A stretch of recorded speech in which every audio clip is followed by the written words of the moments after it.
નમસ્કાર વિદ્યાર્થી મિત્રો, આજે આપણે આદર્શ દ્રાવણ અને બિનઆદર્શ દ્રાવણો વિશે અભ્યાસ કરીશું. આપણે આગળ ઉપર રાઉલ્ટના નિયમ ભણી ગયા છે. એમાં બે પ્રકારના આપણે નિયમ જોયા હતા, એક પ્રવાહી દ્રાવણ માટે અને એક પ્રવાહી ઘન દ્રાવણ માટે. તો પ્રવાહી દ્રાવણ એટલે કે દ્રાવ્ય પ્રવાહી હોય અને દ્રાવક પણ પ્રવાહી હોય. એના આધારે આપણે દ્રાવણોના બે પ્રકાર પાડીશું, આદર્શ દ્રાવણ અને બિનઆદર્શ દ્રાવણ, જે આપણે રાઉલ્ટના નિયમના આધારે વર્ગીકૃત કરીશું. હવે આદર્શ દ્રાવણ વિશે આપણે પહેલાં વાત કરીએ કે આદર્શ દ્રાવણ કેને કહેવાય. તો આદર્શ દ્રાવણ સમજવા માટે આપણે એક આકૃતિથી શરૂઆત કરીએ. આપણી પાસે આ એક પાત્ર છે, એની અંદર કોઈ પણ એક ઘટક છે એને આપણે એ વડે દર્શાવી દઈએ કે આ પાત્રની અંદર રહેલું કોઈ પણ પ્રવાહી છે એને ઘટક એ કહેશું, અને બીજું પાત્ર છે એની અંદર રહેલા ઘટકને બી વડે દર્શાવીએ. તો આ જે પાત્ર એની અંદર જે ઘટક છે એની બાષ્પ અહીંયા બનવાની છે. તો એનું કંઈક બાષ્પ દબાણ હશે, એને આપણે અત્યારે માનો કે પી એ 0 વડે દર્શાવી દઈએ, શુદ્ધ અવસ્થામાં એનું બાષ્પ દબાણ. અને અહીંયા પાત્ર બી છે, પ્રવાહી બી ભરેલું છે, એની બાષ્પ અહીંયા હાજર હશે અને એનું બાષ્પ દબાણ છે એને આપણે પી બી 0 વડે દર્શાવી દઈએ. એટલે ઘટક એ નું શુદ્ધ બાષ્પ દબાણ અને ઘટક બી એની શુદ્ધ અવસ્થામાં એનું બાષ્પ દબાણ છે. હવે આ માનો કે દ્રાવ્ય છે ને આ દ્રાવક છે, એ બંનેને આપણે ભેગા કરીશું એટલે એ દ્રાવણ બનશે. એટલે અહીં આપણે એનો સરવાળો કરવાનો છે અને આ બંને પ્રવાહીને આપણે કોઈ ત્રીજા પાત્રની અંદર એડ કરીએ એટલે આ દ્રાવણ બનશે. હવે માનો કે આપણે લઈએ આ PA0 એ અત્યારે 200 મિલીમીટર મર્ક્યુરી છે અને PB0 છે એનું શુદ્ધ અવસ્થાનું બાષ્પ દબાણ છે 400 મિલીમીટર મર્ક્યુરી છે. તો હવે આપણે દ્રાવણ બનાવ્યું છે અને દ્રાવણ બનશે એટલે એની પણ તમને ખ્યાલ છે, અહીંયા એની બાષ્પ બનવાની છે. તો અહીંયા જે દબાણ મળશે એ કુલ દબાણ મળવાનું છે, પી ટોટલ દ્રાવણનું કુલ દબાણ છે. આ તો માત્ર ઘટક એ અને ઘટક બીનું શુદ્ધ અવસ્થાનું બાષ્પ દબાણ છે, પરંતુ એ બંનેને જ્યારે ભેગા કરવામાં આવે છે અને એમાંથી જ્યારે દ્રાવણ બનશે એ દ્રાવણનું આપણે કુલ બાષ્પ દબાણ ગણવું છે. તો એ રાઉલ્ટના નિયમમાં આપણે ભણી ગયા છે સૂત્ર P10 plus P20 minus P10 x2. તો અહીંયા આ બંનેની વેલ્યુ છે આપણે આમાં મૂકી દઈએ. એ છે એને આપણે 1 કહી શકાય અને બી છે એને આપણે 2 કહીએ. તો આની અંદર તમારે કિંમત મૂકી દેવાની, આ બધાની મોલન્સ ગણી લેવાના અને એ કિંમત માનો કે આપણે ગણતરીથી આપણે અત્યારે દર્શાવીએ છીએ કે માત્ર ગણતરી કરી અને આપણે એની વેલ્યુ મેળવીએ તો 350 મિલીમીટર મર્ક્યુરી મળે છે. આ ગણતરી આપણે સૂત્રના આધારે કરેલી છે, ગાણિતિક રીતે 350 મિલીમીટર મર્ક્યુરી એટલે કે સૈદ્ધાંતિક રીતે કરેલી છે. હવે આપણે આનું બાષ્પ દબાણ છે પ્રાયોગિક રીતે માપવાનું છે કે આનું જે કુલ દબાણ છે પી ટોટલ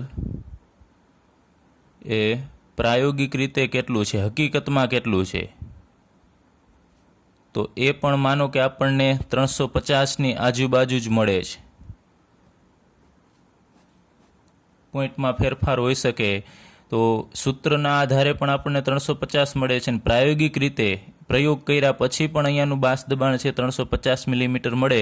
તો આપણે એમ કહી શકીએ કે આ નવું જે દ્રાવણ બન્યું એ રાઉલ્ટના નિયમ એટલે કે આ સૂત્ર છે એ રાઉલ્ટના નિયમને અનુસરે છે કે રાઉલ્ટના નિયમ પ્રમાણે જે આપણને જવાબ મળતો હતો દ્રાવણના બાષ્પ દબાણનો એ જ પ્રાયોગિક રીતે મળે છે. તો આવા દ્રાવણોને આપણે આદર્શ દ્રાવણો કહેશું. એટલે કે સાંદ્રતાના આપણે લઈએ આદર્શ દ્રાવણો કેને કહી શકાય, તો સાંદ્રતાના સંપૂર્ણ ગાળા દરમિયાન એટલે કે કોઈ પણ તમે સાંદ્રતા લઈ શકો, એ સંપૂર્ણ ગાળા દરમિયાન જે દ્રાવણો રાઉલ્ટના નિયમનું પાલન કરે છે. તો અહીંયા આપણે જોયું છે કે આ રાઉલ્ટના નિયમનું પાલન કરે છે કે સૈદ્ધાંતિક રીતે પણ સૂત્ર પ્રમાણે જે વેલ્યુ મળતી હતી એ જ આપણને પ્રાયોગિક રીતે લગભગ સમાન મળે છે. તો એવા દ્રાવણોને આપણે આદર્શ દ્રાવણો કહીશું. હવે આદર્શ દ્રાવણોના બીજા બે ગુણધર્મ પણ છે. એ ગુણધર્મમાં આપણે લઈએ તો પેલું ડેલ્ટા એચ મિક્સ એટલે કે જ્યારે મિશ્રણ કરવામાં આવે છે, આ બંને ઘટકો છે એને આપણે જ્યારે મિક્સ કરીએ છીએ ત્યારે એનો એન્થાલ્પીનો ફેરફાર એટલે ડેલ્ટા એચનું મૂલ્ય શૂન્ય છે, એટલે કે શૂન્ય હોવું જોઈએ. એટલે આપણે કહી શકીએ કે શૂન્ય એટલે કે અહીંયા જે બંનેની ઉર્જા છે એ જ અહીંનો સરવાળો કરશું એટલે અહીંયા મળશે, કોઈ વધારો નહીં કે કોઈ ઘટાડો નહીં. એટલે કે દ્રાવણ બને છે એ દરમિયાન ઉષ્માનું શોષણ કે ઉત્સર્જન થતું નથી. જ્યારે આદર્શ દ્રાવણ બનતું હોય, માનો કે અત્યારે લઈ લઈએ કે આ દ્રાવણ હવે આદર્શ દ્રાવણ છે, તો આદર્શ દ્રાવણ જ્યારે બનશે એ દરમિયાન ઉષ્માનું શોષણ પણ થતું નથી અને ઉત્સર્જન પણ થતું નથી. આ ઉપરાંત બીજો ગુણધર્મ છે ડેલ્ટા વી મિક્સ એટલે કે કદમાં થતો ફેરફાર પણ શૂન્ય હોવો જોઈએ. એટલે કે તમે આ ઘટક એનું કદ છે માનો કે 10 ml લીધેલું છે અને ઘટક બી છે એનું પ્રમાણ છે એ તમે 15 ml લીધેલું છે, તો તમે દ્રાવણ બનાવશો તો દ્રાવણનું કદ કેટલું થવું જોઈએ? તો 10 + 15 એટલે કે 25 ml થવું જોઈએ. અને એટલું જ થાય જેટલું આપણે ગણતરીથી લઈએ કે 10 + 15 = 25, તો એટલું જ કદ થાય તો કદમાં કોઈ ફેરફાર થશે નહીં. એટલે કે કદમાં વધારો પણ નહીં થાય અને કદમાં ઘટાડો પણ નહીં થાય. એટલે કે બંનેના સરવાળા જેટલું હશે. બંને ઘટકો ના કદના સરવાળા જેટલું દ્રાવણનું કદ હશે.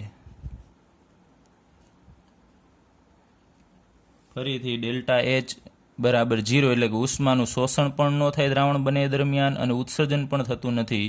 અને ડેલ્ટા વી મિક્સ બરાબર 0 એટલે કે બંને ઘટકોનો તમે સરવાળો કરશો તો એના કદનો સરવાળો છે એ જ દ્રાવણનું કદ થશે. ચાલો ત્યારબાદ આપણે એક બીજું લઈએ કે જ્યારે આપણી પાસે ઘટક એ હાજર છે તો આ પાત્રની અંદર બધા જ અણુઓ છે એ એના હાજર હશે.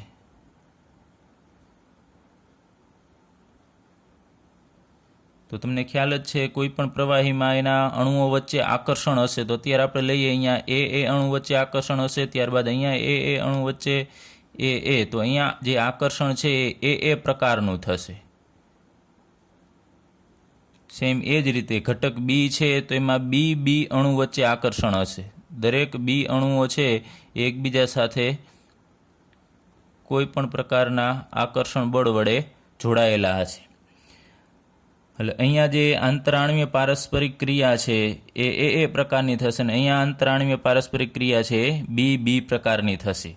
એટલે કે પાત્ર એમાં એ અને પાત્ર બીમાં બી પ્રકારની આંતરાણવીય પારસ્પરિક ક્રિયા થશે. જ્યારે હવે તમે પાત્ર એ અને બી બંનેને આ ત્રીજા પાત્રની અંદર એડ કરો છો ત્યારે આ પાત્રની અંદર બે પ્રકારના દ્રાવણ ભેગા થવાના છે, એક એ અને બી પ્રકારનું, A+B. તો એની અંદર તમને ખ્યાલ છે એના અણુઓ પણ હાજર હશે અને બીના અણુઓ પણ હાજર હશે.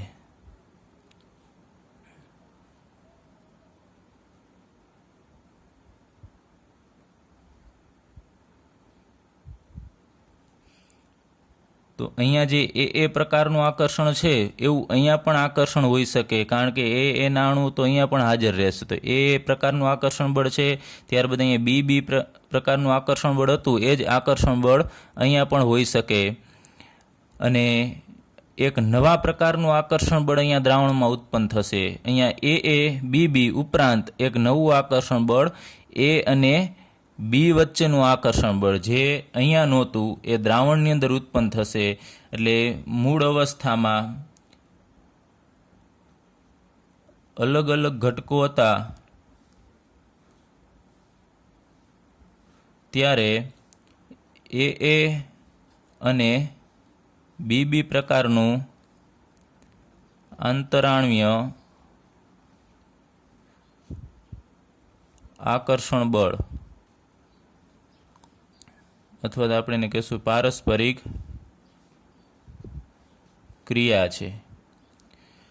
પરંતુ જ્યારે એને આપણે દ્રાવણને ભેગા કરીએ છીએ ત્યારે દ્રાવણ બને છે ત્યારે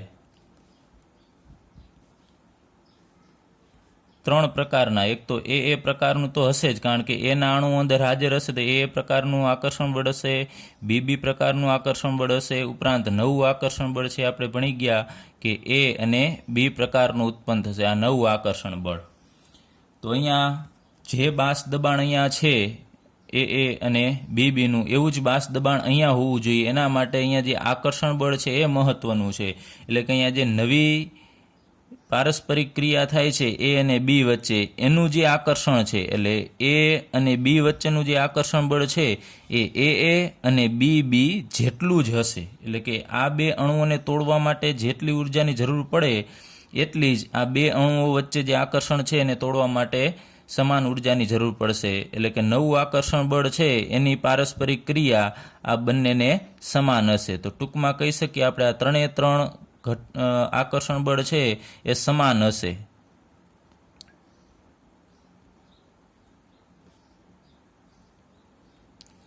અને આ જે આકર્ષણ બળ છે નવું બનેલું છે, તો નવું બનેલું જે આકર્ષણ છે પારસ્પરિક ક્રિયા છે એ જે અલગ અલગ ઘટકોમાં હતા એના જેટલું જ આકર્ષણ બળ થશે અથવા તો પારસ્પરિક ક્રિયા એની જો સમાન થાય તો એવા દ્રાવણને આપણે આદર્શ દ્રાવણ કહેશું.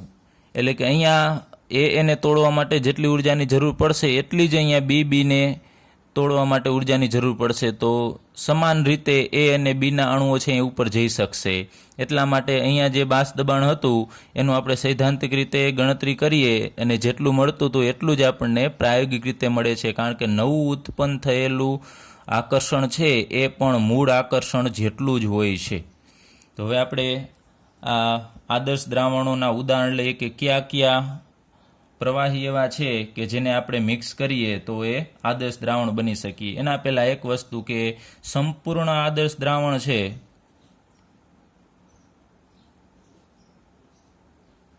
એ દુર્લભ છે. એટલે કે સંપૂર્ણ આદર્શ દ્રાવણ છે એ વાસ્તવમાં મળવું ખૂબ જ મુશ્કેલ છે, પણ આદર્શ દ્રાવણ જેવા થોડા ઘણા વેરિએશનવાળા બીજા આપણે એક્ઝામ્પલ લઈએ, ઉદાહરણ લઈએ તો એ N-હેક્ઝેન પ્લસ N-હેપ્ટેન, N-હેક્ઝેન અને N-હેપ્ટેનને ભેગા કરશો તો એ દ્રાવણ છે આદર્શ દ્રાવણ બનશે. એવી જ રીતે બ્રોમો ઇથેન અને ક્લોરો ઇથેન એ બંનેનું મિશ્રણ પણ આદર્શ દ્રાવણ બનશે. એ જ રીતે બેન્ઝીન અને ટોલ્યુઇન આનું મિશ્રણ છે એ આદર્શ દ્રાવણ, એટલે કે આ બધા જ ઘટકો છે એ મિશ્ર થઈ અને આદર્શ દ્રાવણ બનાવે છે.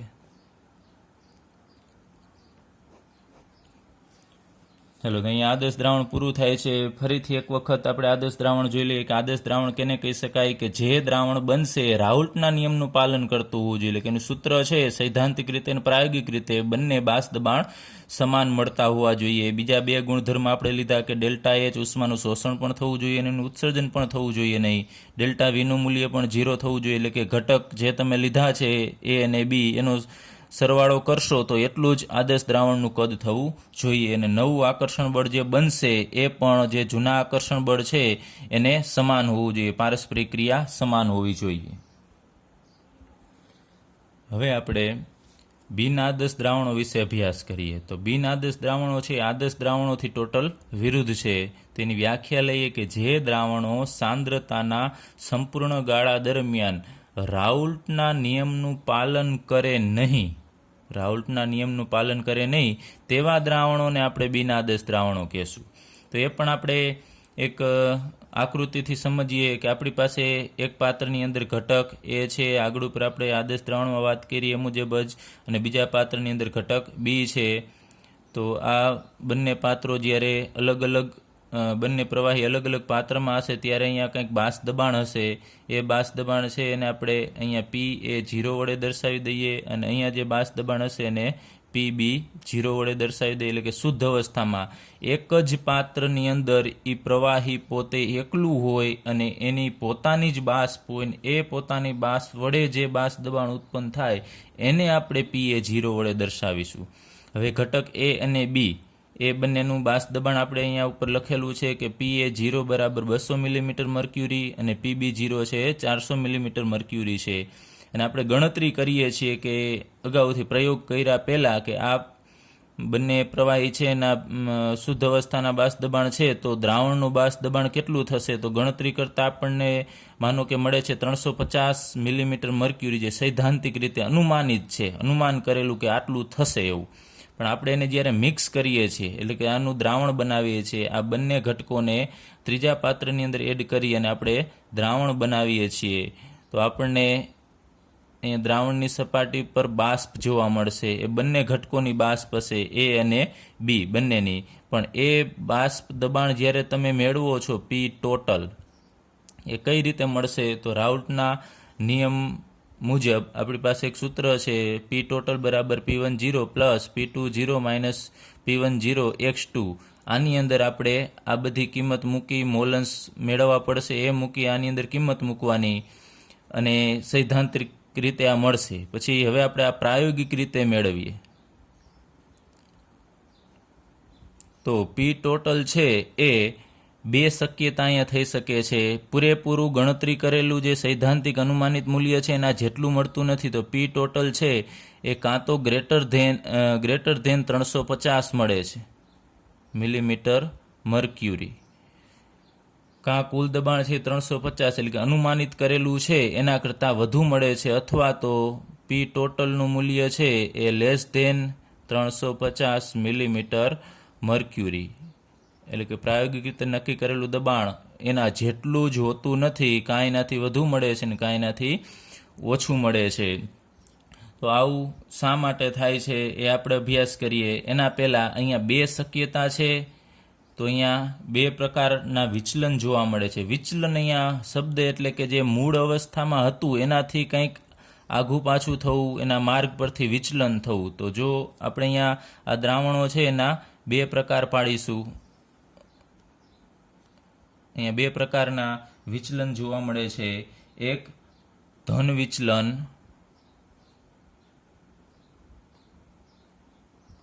અને બીજું ઋણ વિચલન.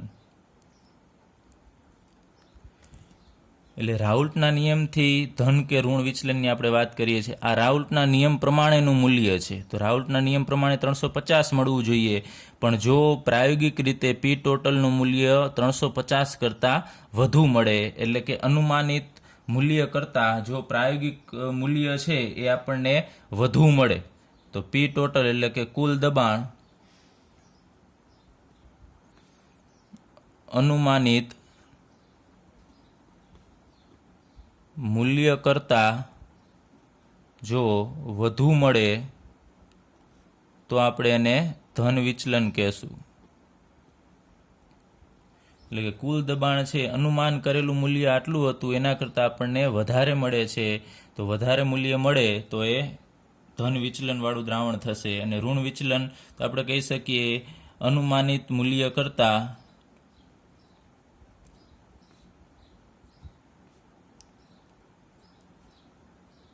ઓછું મળે તો એવા દ્રાવણો છે ઋણ વિચલિત થશે. તો અહીંયા મુખ્ય એના આપણે બે પ્રકારના વિચલનનો અભ્યાસ કરીશું, એક ધન વિચલન અને ઋણ વિચલન. ફરીથી ધન વિચલન એટલે જે મળવું જોઈએ એના કરતાં વધુ મળે છે તો ધન વિચલન, અને જે ગણતરી કરતાં જે મૂલ્ય મળે છે એના કરતાં જો કુલ દબાણનું મૂલ્ય ઓછું મળે તો એવા દ્રાવણ છે ઋણ વિચલન અનુભવે છે. હવે આપણે ધન વિચલન વિશે વાત કરીશું. રાઉલ્ટના નિયમથી ધન વિચલન. તો શા માટે કુલ દબાણ છે એ ગણતરી કરેલા દબાણ કરતાં વધી જશે એના વિશે આપણે વાત કરીએ. તો અહીંયા આપણે લઈએ ઘટક એ, એની અંદર આપણે આગળ વાત કરી કે કયા પ્રકારનું આકર્ષણ હશે, તો એ પ્રકારનું આકર્ષણ હશે. હવે આ આકર્ષણ બળ તૂટશે એટલે એમાંથી એની બાસ બનવાની છે. માનો કે આ આકર્ષણ બળ છે એ તૂટે છે તો એમાંથી બે એના અણુઓ છે એ ઉપર જશે. એટલે એવી જ રીતે અહીંયા બી પ્રકારના ઘટકમાં બી પ્રકારનું આકર્ષણ બળ હશે, એટલે કે બી અણુ વચ્ચે આકર્ષણ બળ હશે. એ આકર્ષણ બળ તૂટશે એટલે એમાંથી બી અણુઓ છે એ બાષ્પ અવસ્થામાં જશે, એટલે એમાંથી બાષ્પ બનશે. હવે આ એ અને બી ઘટકોને આપણે ત્રીજા પાત્રની અંદર ઉમેરીએ છીએ એટલે કે દ્રાવણ બનશે. તો એ દ્રાવણની અંદર તમને ખબર છે ઘટક એના અણુઓ પણ હાજર હશે અને ઘટક બીના અણુઓ પણ હાજર હશે. એટલે કે એના અણુઓ હાજર હશે તો એ પ્રકારનું આકર્ષણ બળ તો હશે જ. આ ઉપરાંત બી અણુઓ પણ આની અંદર અસંખ્ય છે તો બી પ્રકારનું આકર્ષણ બળ પણ આમાં ઉત્પન્ન થવાનું છે. એટલે કે જે મૂળ આકર્ષણ બળ હતું એ તો દ્રાવણની અંદર રહેવાનું જ છે. આ ઉપરાંત એ અને બી ના અણુઓ ભેગા થઈ અને એક નવું આકર્ષણ બળ બનશે, એ બી આકર્ષણ બનશે. તો અહીંયા જે નવા પ્રકારનું આકર્ષણ બળ છે એ બી, એનું અહીંયા પારસ્પરિક ક્રિયા કેવી હશે, એટલે કે નવું આકર્ષણ બળ જે બન્યું એ મજબૂત હશે મૂળ અવસ્થા કરતાં કે નિર્બળ હશે, એના વિશે વાત કરીએ. તો જો ધન વિચલન થતું હોય તો અહીંયા એ વચ્ચેનું આકર્ષણ બળ છે એના કરતાં અહીંયા એ બી વચ્ચેનું આકર્ષણ બળ છે એ નબળું થશે. આ આકર્ષણ બળ છે નબળું હશે. તો તમને ખ્યાલ છે જો બધા જ એના અણુઓ હોય અને આકર્ષણ બળ, આ માનો કે આકર્ષણ બળ અહીંયા પારસ્પરિક ક્રિયા મજબૂત છે તો સરળતાથી આ એના અણુઓ છે ઉપર છટકી શકશે નહીં, ઉપર જઈ શકશે નહીં. અને બીના અણુઓ વચ્ચે પણ આકર્ષણ બળ જો વધુ હોય તો એ ઉપર જઈ શકશે નહીં. પરંતુ નવું આકર્ષણ બળ અહીંયા જે મિક્સ કરવાથી ઉત્પન્ન થશે એ આ એ અને બી કરતાં નબળું છે. એટલે આ આકર્ષણ બળ સરળતાથી તૂટી જશે અને સરળતાથી એના અણુઓ ઉપર જઈ શકશે અને બીના અણુઓ પણ ઉપર જઈ શકશે. તો જેમ સરળતાથી ઉપર જઈ શકે આ અણુઓ એમ અહીંયા વધુ પ્રમાણમાં બાષ્પ બનશે. તો તમને ખ્યાલ છે વધુ બાષ્પ બનશે તો બાષ્પ દબાણ પણ વધવાનું છે, એટલે કે બાષ્પ દબાણ વધશે. તો બાષ્પ દબાણ વધે છે એટલે આપણને ધન વિચલન મળે છે. તો ધન વિચલન માટે આપણે મુખ્ય પરિબળ લઈએ કે નવું આકર્ષણ બળ જે પારસ્પરિક ક્રિયા છે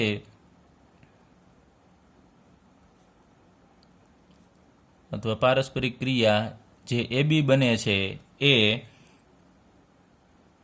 મૂળ આકર્ષણ બળ એ હતું અને જે બી હતું એના કરતાં નબળું થશે.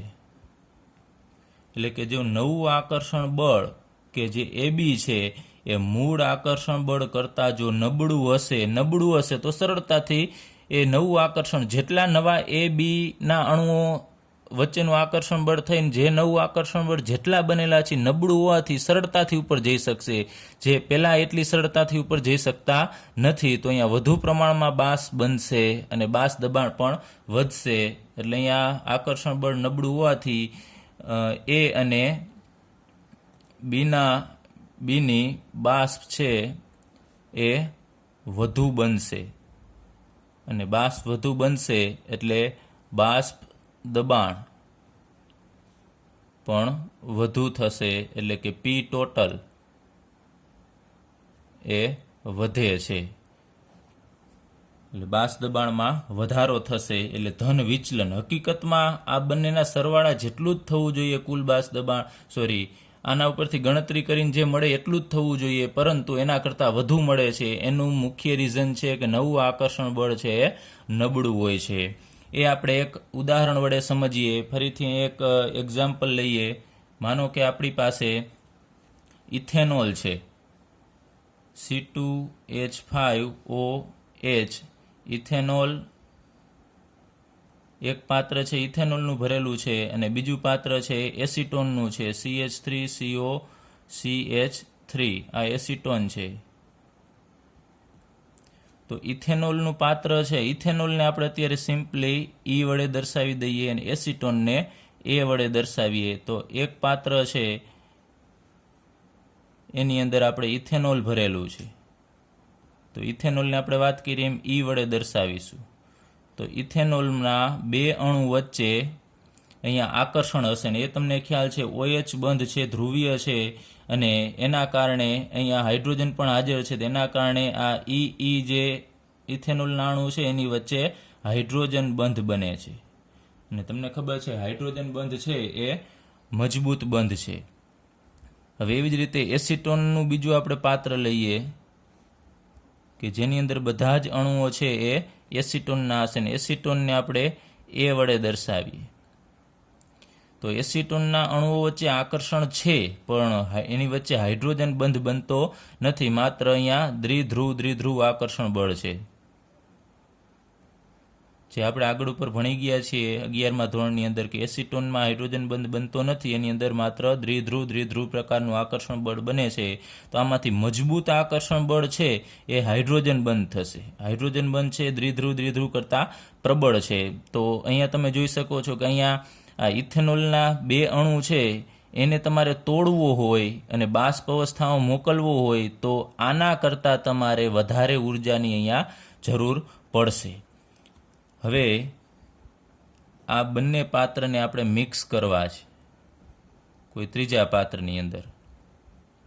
તો અહીંયા આપણે આગળ ઉપર વાત કરી કે એ પ્રકારનું આકર્ષણ હતું, એવી રીતે અહીંયા આપણે લીધું ઈ પ્રકારનું આકર્ષણ છે અને બી પ્રકારનું આકર્ષણ છે, એની જગ્યાએ એ પ્રકારનું આકર્ષણ છે. હવે જ્યારે ઇથેનોલને અને એસિટોનને જ્યારે મિક્સ કરવામાં આવે છે ત્યારે અહીંયા જેમ 3 શક્યતા હતી એમ અહીંયા પણ 3 શક્યતા થશે. એક ઈ વચ્ચેનું આકર્ષણ હશે, ત્યારબાદ એક એ વચ્ચેનું આકર્ષણ હશે, અને નવું આકર્ષણ છે એમાં આ 2 અણુઓ છે ઇથેનોલના, આપણે અહીંયા દર્શાવી દઈએ, ઈના 2 અણુઓ છે એની વચ્ચે એસિટોનનો અણુ દાખલ થશે.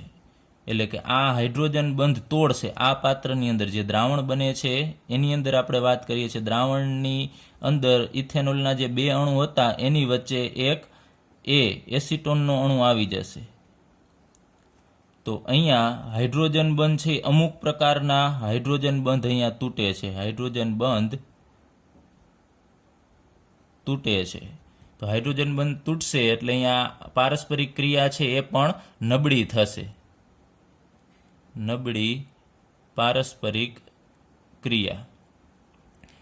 તો હવે અહીંયા જે ઈ અને એ વચ્ચેનું આકર્ષણ બળ છે એ આના મૂળ આકર્ષણ બળ કરતાં નબળું થશે. તો ઇથેનોલના અણુઓનું આકર્ષણ બળ તૂટી અને એ બાષ્પ અવસ્થામાં જશે. આ માનો કે આપણે પાત્ર બંધ કરી દઈએ છીએ અને એ અહીંયા ઉપર જશે ઇથેનોલના અણુ, એના કરતાં અહીંયા ઈ અને એના અણુઓ છે એ સરળતાથી ઉપર જઈ શકશે.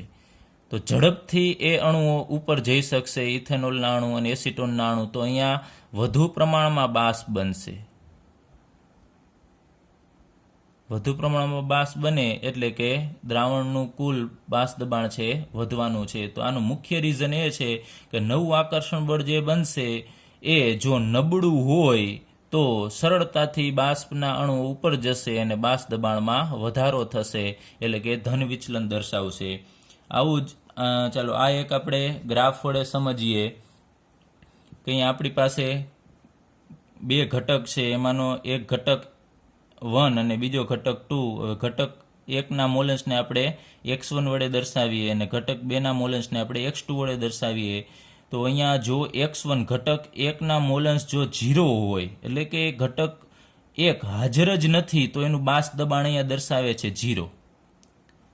ઘટક હાજર જ નથી, x1 બરાબર 0નો મતલબ થશે ઘટક હાજર જ નથી, તો એ ઘટકની બાષ્પ બનવાનો કોઈ સવાલ જ ઉત્પન્ન થતો નથી, એટલે એની બાષ્પ નથી. પણ એ ઘટકના મોલન્સ જેમ વધતા જશે, જો 0થી તમે આમ જાઓ છો તેમ અહીંયા 1 થતા જશે, તો એનું પ્રમાણ વધશે તો એની બાષ્પ પણ વધતી જાય છે અહીંયા.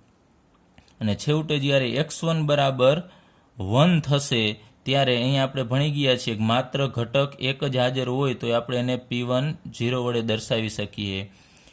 તો આ રીતે જો આમ ક્રમશઃ સીધી રેખામાં આલેખ મળે તો એ રાઉલ્ટના નિયમનું પાલન કરે છે એવું કહી શકાય. પરંતુ અહીંયા એવું થશે કે આ લીટી ઉપર જ ગ્રાફ જતો નથી, એ ગ્રાફ થોડો વિચલન પામે છે, એટલે કે એ ગ્રાફ આ રીતનો થશે. આમ તો અહીંયા જુઓ છો તમે જે બાષ્પ દબાણ હતું એના કરતાં ઉપરની સાઈડ આપણે અહીંયા લીટી દર્શાવેલી છે, તો બાષ્પ દબાણમાં વધારો દર્શાવે છે. ઉપર મૂળ લીટી આ જગ્યાએ જો આના ઉપર જ લીટી થાત બાષ્પ દબાણની તો એ રાઉલ્ટના નિયમનું પાલન કરે છે, પણ એ એનાથી વિચલન પામે છે, માર્ગમાંથી ખસી જાય છે અને એ ઉપરના ભાગમાં ખસે છે, એટલે કે આ ધન વિચલન દર્શાવે છે.